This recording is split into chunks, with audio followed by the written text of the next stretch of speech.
To the 6th annual Minnesota Senior Masters. We're here for our championship match. We got John Holmes against Rob Downer, and John, being undefeated, Rob has to beat him twice. John's up on the left lane, throwing the first shot. I'm here. My name is Tom Corbett, along with Darren Hansen. He's going to be the color commentary today, or just the commentary. He's all full of color. This is another half 10, or half 10 as they call it, and Tom Havlis not even here. At least it wasn't a home 7 to start the match. Well, you haven't thrown at it yet.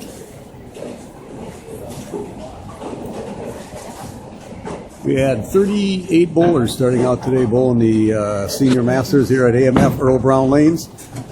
The cut score for the top 12 was plus 90. And Rob Downer led all 38 bowlers in qualifying. I think he was about 260 over. Darren, he's always up there. Yeah, Rob is always very tough to beat.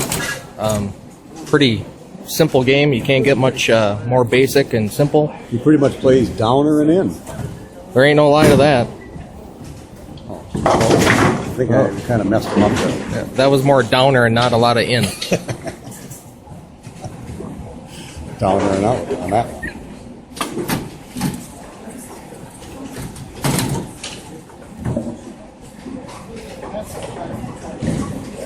He's pretty accurate, though. He probably will just slide the head pin over the 10, pick it up very easily. Yeah, he picked up a 5-7 in the semifinal against Ed Peterson. Just like that. See? It'd be no problem. Yeah. It's just like a solid 10 for some guys. Really doesn't get phased a lot, really doesn't talk a lot, you know, kind of the opposite of me. You're kind of right there. You get a little more phased and you talk a little more. Exactly. Although he's my yang to my yang. You ever have a conversation with Rob Downer? No, because it generally involves like 2 words. Hi and goodbye. Believe it or not, he talks a lot than you think. Oh, so he adjusted from the washout to the 4-5, so he got it up a little bit higher into the pocket. This pair is obviously playing different for him right now. I highly doubt it's nerve related. No, I don't think anything phases him. No. I'm pretty sure it's not nerve related. This is this is league, and he'll probably pick this up too. Well, yeah, it's just got to put the ball right in between the 4 and the 5. Yeah, kiss of death. And we have John wasting no time. Oh, this match could go pretty fast. Smash. As you can see, John is the guy that hooks it the most in this title match. You know, even with the semifinal being between Rob Downer and Ed Peterson, you know, John was kind of worried that his hook spot would be going away with all the carry down that'd be generated. Yeah, Ed Peterson was 3rd, and I believe Steve Koner ended up 4th, the lone lefty in our top 12. I believe you are correct. Well, there's another half 10. Yep. I bowled today, and what happened to me a lot of times was the right lane actually hooked a little bit more than the left lane. And I can see that so far it could be playing the same way here in the championship match. This is on lanes 7 and 8 here at Earl Brown. Oh, no. Oh, you got it. Oh, no, that doesn't count. No, that doesn't count, Tom. When the ball goes into the channel and pops out... That doesn't count? Yeah. USBC Rule 317A says that is an illegal score. That's different than the Rule 37A Brad Subak rule? Correct. Which is if you pick up a split and the other 3 guys in your team strike, that actually counts as a strike. Yeah, and you get 2 cards if you're playing poker. Oh, yes, that's right.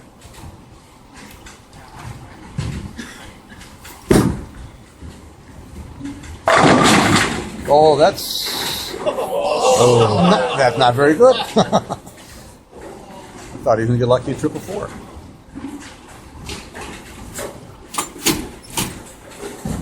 See, I don't have the benefit of looking at the actual pin deck. I have to look at these small little pins, and in my current state of delusion... It was a 4-pin. It was a 4-pin. So he went light, and then little high. It wasn't so bad. Pretty good shot for him on that lane. Well, light washout, light 4-5. That's not really light. That's mega light. Mega light. Mega, yeah. Kind of like, it's almost like a might light, but not quite. I think you need another Bud Light. No, Coors Light. Coors Light.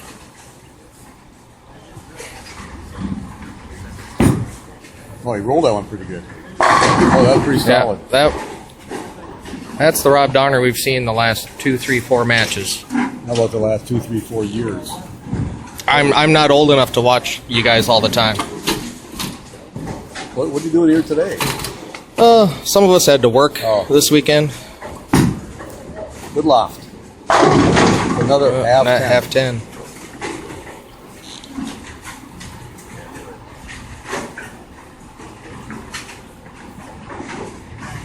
Well, he'll pick this one up though, because he's not going to miss back-to-back 10 pins. No, John never misses back-to-back 10 pins.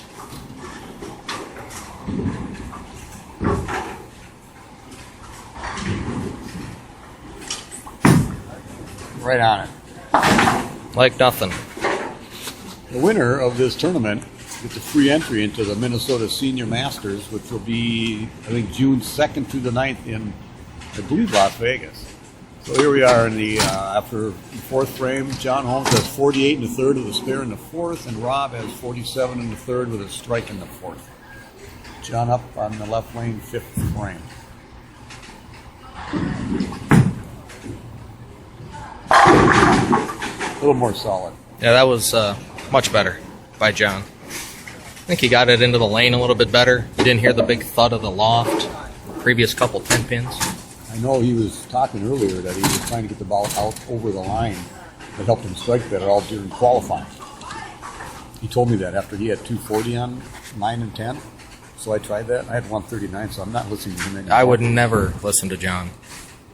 Oh, that's because you're left hand. Oh, my bad.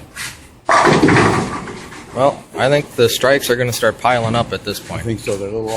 Both the players are a little, they didn't practice on this pair ahead of time, so they're both kind of lined up now. Just kind of testing it out. You had a big crowd back here today, and after this match, or after this shot here, Darren, you have to pan the crowd and see that. Really? I don't know, 400, 500, 600 people standing around here, but they're kind of quiet. Yeah, well, I mean, I don't have a tripod. It's all by hand right now, so I don't know if that'd be the best thing for our viewers. Well, maybe not. All 322 of them that'll click on YouTube when this is done. Well, that's 315 more than I expected. Turkey for a while.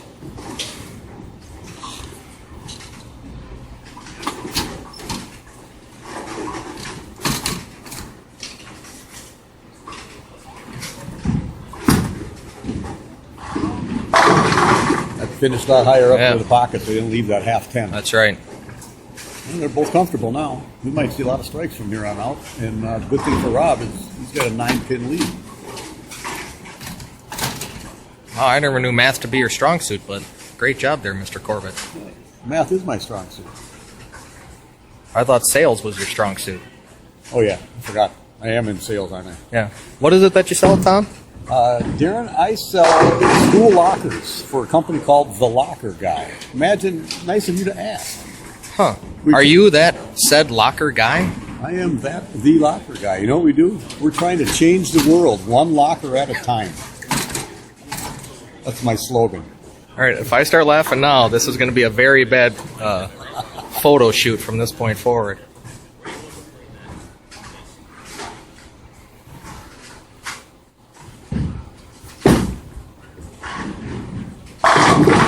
Yeah, here we That go. was pretty solid. We're just playing downer and in, just putting him right in there. 4-bagger for Mr. Downer on going against Mr. Holmes's 3-bagger.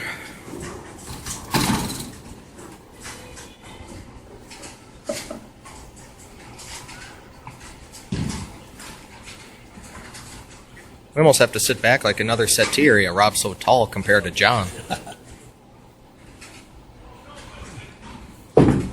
Ooh, it bounced a little bit.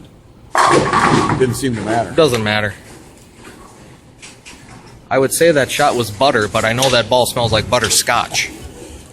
It's his Gold IQ Pearl, and he told me he likes to use that ball when he needs the ball to pick up the roll in the mid lane.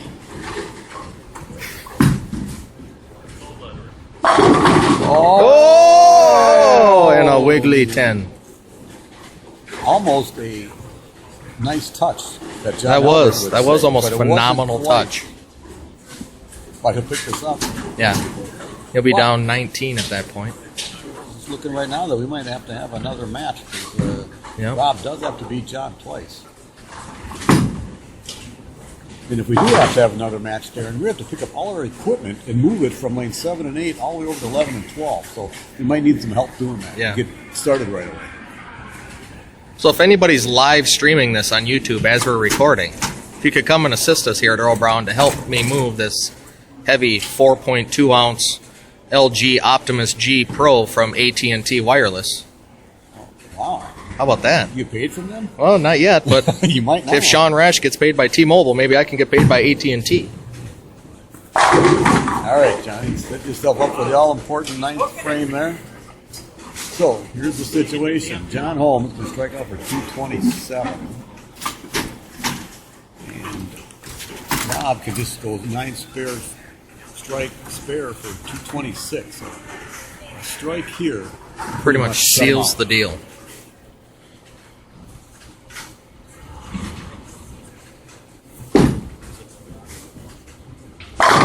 Oh, that was And- perfect. Yeah. That's what we like to call 10 back. You know, if they had some shadow balls, the score would be a lot higher.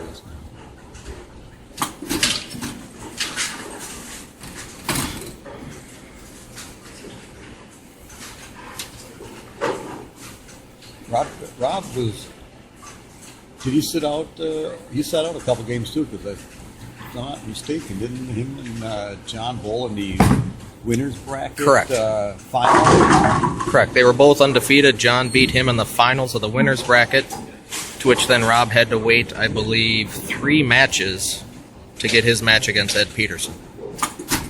And John was able to warm up on another pair that really wasn't used much during all qualifying or match play today, so it was a little different.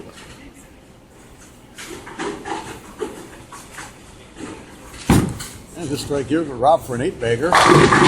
So once he got, you're a little light, and then high, and he's been solid ever since, Darren.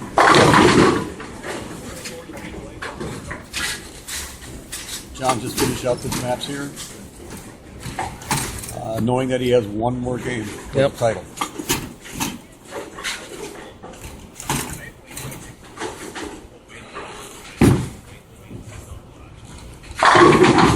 Not a bad way to finish a game with the last 9 No. for 257. John strikes here for 207, but it doesn't really matter what the score is. You just have to win the match. Right. It doesn't matter if you win 102 to 101, as long as you win. That might have been a little embarrassing. What if it's a plastic ball only tournament, or what if, there's all kinds of things that you What if can you were win. left-handed? What if you were 8 years old, like my son Blake, who just qualified for the state youth Nice. tournament Hey, here nice. We're going over to match number 2 on lanes 11 and 12. We'll be back in a minute.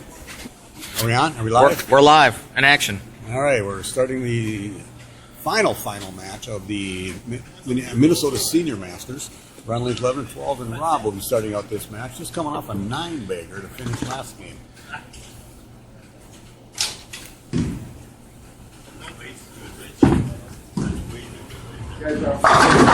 Well, it didn't seem to be any different on that one, Darren. No. It's almost close to Andy Varapapa 300. Well, we're 2 away. Look at over at little yonder over there, Scott. Oh, Silverman. look- hey, wait a minute. The lane man here is oiling the lanes for their league. What? What's he doing? What is he doing? There's a championship match going on. Doesn't he know? Oh, hey, John struck. Get back to the thing. Oh, John all right, Holmes sorry. struck. There we go. I mean, what is that? 4 lanes away? Yeah, well, at least it didn't affect John. Nothing much does, really. No. Well, I think John's going to have a little higher than the 207 that he had last game, but it'll be tough to. He's going to have to have in the 250 range to win this game. Oh, and the other half 10 again. There, I think same thing happening. The right lane hooks a little more than the left lane, so it finishes a little. It might not really hook more; it just finishes stronger. Right. I think that's always been a characteristic here. Even when I bowl tournaments, it always seems one lane on every pair plays the same as the next, if it's the left lane or the right lane. Never seems to be the same, but once you figure it out, it stays that way for the entire day. That's what I thought. But I'm sitting back here watching and talking rather than still bowling. I did win my first match against Ed Peterson and knocked him in the lose bracket. Then he came all the way up and got all the way to third place. And then I was out after 2 more games. Who'd you bowl in your second match? That would have been Dave Lutz. Oh, went high on that right lane. Oh, like I said, it hooks a little bit more. Well, I think Rob might have gotten that in just a titch. I mean, I was wrong, actually. I didn't bowl Dave Lutz in my second match. I bowled John Holmes my second match and lost And it was- 240 to 220. and it was on this pair, correct? It was on this pair, yeah. That's pretty good memory for a guy my age. Yeah, it is. And here I forgot that I even bowled 2 more matches. Ooh, almost chopped. He did almost chop it. it. 4 of the 7 of the right-hander. Well, if Rob would have done it, we would have seen how. Well, let's see. Leave it again so we can see if that can happen.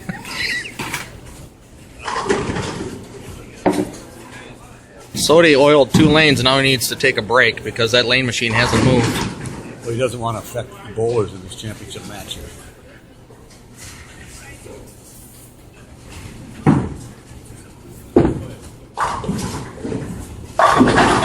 Oh, half 10. Seems to be pretty easy to get to the pocket.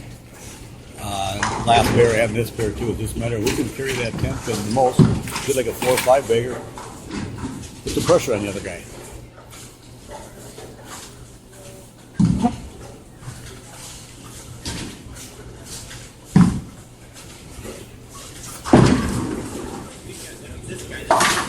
Little unknown fact that a lot of people don't know. Rob Downer uses his ring finger and his pinky to shoot at the 10 pins to keep the ball straight.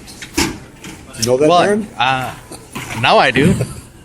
It makes a lot of sense to me, really. Well, yeah, he doesn't ever miss them, and you got to take the hook out somehow. Oh, the Johnny. ball goes wild with a solid 9. Yeah, but it's $1 million 9-pin, though. You shouldn't miss this.